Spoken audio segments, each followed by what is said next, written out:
Bonjour à tous, donc effectivement, je suis Jérôme Billois. Je vais aujourd'hui vous évoquer un sujet dans cet écosystème des rançongiciels, c'est la dure vie entrepreneuriale des rançonneurs professionnels. Alors on sait que ces rançonneurs professionnels, justement, ils se professionnalisent très fort.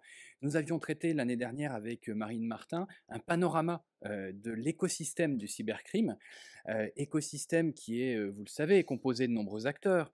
D'abord des acteurs qui vont revendre des accès dans les réseaux des entreprises ou des organisations ciblées, revendre l'accès à des serveurs, revendre des comptes ou des mots de passe.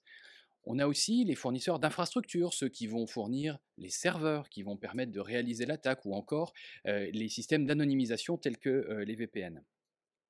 Mais au cœur de cet écosystème du ransomware, on a évidemment les fameuses plateformes de ransomware as a service, finalement qui montrent bien que cet écosystème du cybercrime a réussi sa transformation numérique et qui sont finalement le centre d'action des différents groupes qu'on voit dans l'actualité. Mais ces plateformes ne seraient rien sans les affiliés, qui eux-mêmes réalisent les attaques, conduisent une partie des négociations et s'assurent du paiement de la rançon. Rançon qui, elle, ensuite doit être blanchie avec tout le sujet du blanchiment de l'argent, que ce soit en monnaie électronique ou dans la vie réelle. Donc voilà, c'est tout cet écosystème que nous avions présenté l'année dernière, qui, je disais, a réussi sa transformation numérique, mais qui a également su créer un effet de levier très important qui explique majoritairement le nombre d'attaques qui augmente, comme on le voit encore cette année. Et justement, ça attaque parce qu'il continue de se professionnaliser très fort, de se diversifier. Alors, on a sélectionné deux éléments qui nous semblaient particulièrement importants dans le groupe de travail sur cette diversification. Le premier, c'est trouver des nouvelles cibles, entrer dans des nouveaux réseaux. Je vous parlais des access brokers qui revendent par exemple des logins, des mots de passe ou des accès techniques. On voit même maintenant des cybercriminels qui n'hésitent pas sur les forums, comme nous le montre ici cette capture d'écran avec un pirate nigérien, d'aller chercher des employés mécontents de leur situation pour leur proposer d'installer un malware sur le réseau de leur entreprise contre monnaie sonnante et trébuchante. Alors cette approche-là est peut-être un petit peu directe, grossière, on va dire, mais il ne faut pas oublier qu'un groupe comme Logbit, par exemple, le met sur ses avis de rançon. Il appelle finalement un certain nombre de personnes qui pourraient être amenées à lire ces avis de rançon, donc des employés dans des structures touchées, à leur communiquer des informations contre monnaie sonnante et trébuchante pour rentrer dans les réseaux des entreprises. Donc il ne faut pas négliger la menace interne dans ce contexte.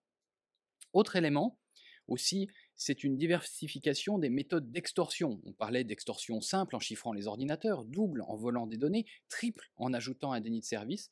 Et bien de plus en plus, on voit une extorsion quadruple qui consiste non plus uniquement à négocier la rançon avec l'entreprise ou l'organisation qui est touchée, mais d'aller chercher de l'argent directement chez les clients finaux de cette organisation.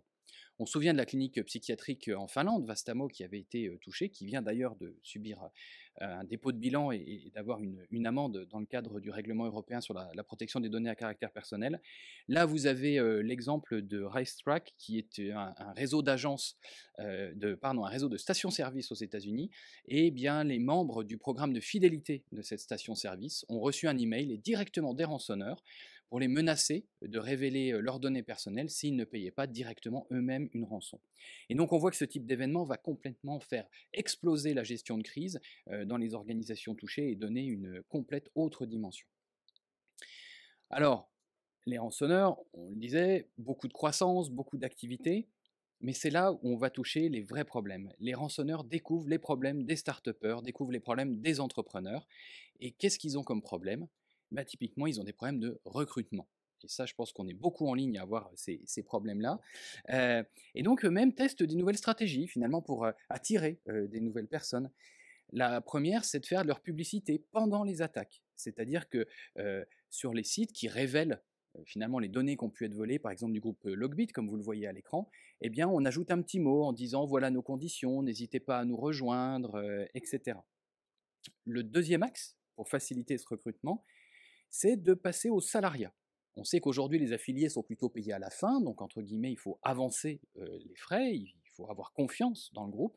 Eh bien, on voit ici, suite à une analyse aux États-Unis du CISA et du FBI, que le groupe Conti, par exemple, a décidé de passer sur un modèle de salariat en payant mensuellement les affiliés qui vont réaliser les attaques.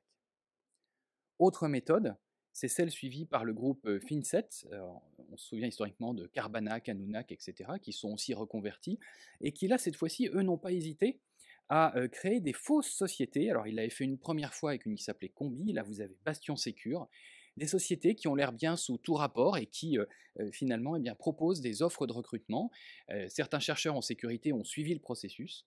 Finalement on les recrute pour faire du pentest, on leur donne des outils, ils arrivent à pénétrer dans l'entreprise, et puis au dernier moment, on leur dit: «Ah super, tu as fait ton travail, maintenant on prend la suite».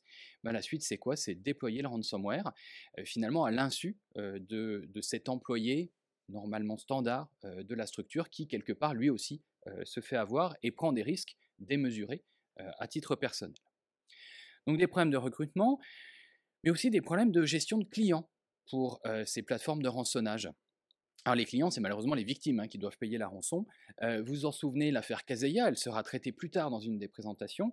Mais finalement, face à cette affaire Kaseya, le groupe le groupe Revil, qui devait gérer cette affaire-là, s'est quasiment retrouvé désarçonné. Pourquoi? Parce que leur attaque a initialement touché 40 fournisseurs de services. Jusque-là, tout va bien, c'est les volumes qu'ils ont l'habitude de gérer. Ces fournisseurs de services eux-mêmes ont touché par rebond plus de 1000 entreprises. Là, d'un seul coup, ça commence à devenir plus compliqué à gérer pour les plateformes. Et on voit même qu'ils demandaient au départ une rançon de l'ordre de 45 000 $ par entreprise. Donc là, ça commence à être aussi difficile à gérer ce volume. Et au final, ça a fini comment? Ça a fini par une logique de prix de gros, c'est-à-dire que Revil, finalement, voyant la somme de travail aussi quelque part à gérer, a proposé une rançon unique de 70 millions de dollars pour débloquer le million d'ordinateurs qui étaient touchés. Bon, au final, les clés de chiffrement ont été récupérées par d'autres moyens qui seront évoqués tout à l'heure, mais cette affaire-là montre bien aussi les problèmes auxquels peuvent être soumis les groupes. Un autre problème, c'est le marketing qui part là complètement en roue libre. C'est l'exemple de Logbit qui roule des mécaniques. Là, vous avez une capture d'écran qui annonce que Logbit a fait comme victime le groupe Schneider Electric. C'est faux. En fait, Logbit avait attaqué une société qui s'appelle Vestas, qui fait des éoliennes dans le nord de l'Europe, et qui, lors du vol de documents, a trouvé quelques documents de Schneider et a extrapolé très largement, comme peuvent le faire des fois les mauvaises équipes marketing, ces révélations et a publié le fait que Schneider avait été touché, alors que ce n'était pas le cas, et donc Schneider a été obligé de gérer une gestion de crise alors qu'il n'était pas victime directement de ce groupe. Autre problème, c'est les conflits avec les employés, avec les affiliés. Typiquement, ici vous avez aussi le groupe Revil à nouveau, qui a essayé de doubler ses propres affiliés, ses propres collaborateurs. Vous le savez, quand il y a une attaque rançongiciel, la négociation de la rançon se passe sur un chat qui est géré par la plateforme de rançonnage. Et bien là, dans ce chat, il y avait un double chat, en fait, un chat qui était arrêté à un moment dans la négociation avec la victime. Les affiliés étaient sortis de la discussion, et c'est la tête du groupe qui reprenait la main pour finalement évincer quelque part les affiliés et évidemment récupérer 100% du paiement de la rançon. Donc ces conflits, eh bien tout ça, ça finit au tribunal des cybercriminels. Alors évidemment, il n'y a pas de cour de justice bien établie aujourd'hui, mais il y a un certain nombre de forums sur lesquels il y a des sections dédiées à la résolution des conflits entre cybercriminels, où vous pouvez, entre guillemets, porter plainte avec toutes les informations à fournir, vous le voyez sur la capture d'écran. Et puis derrière, il y a des arbitrages qui sont réalisés par les membres du forum, avec du paiement d'amendes quelque part, qui sont prélevés sur les dépôts de garantie qui ont été posés par les différents groupes sur les forums. Et puis on peut aller jusqu'à quelque part la peine ultime, la pire sentence, c'est ce qu'on appelle du doxing, de la publication d'identité, et donc on révèle les identités, tous les détails personnels des cybercriminels sur les plateformes. Voilà typiquement le type de problème qu'ils ont, mais rassurez-vous, eux aussi, comme nous tous, ont des problèmes informatiques. Ils ont des problèmes dans la qualité du développement des applications qui s'utilisent.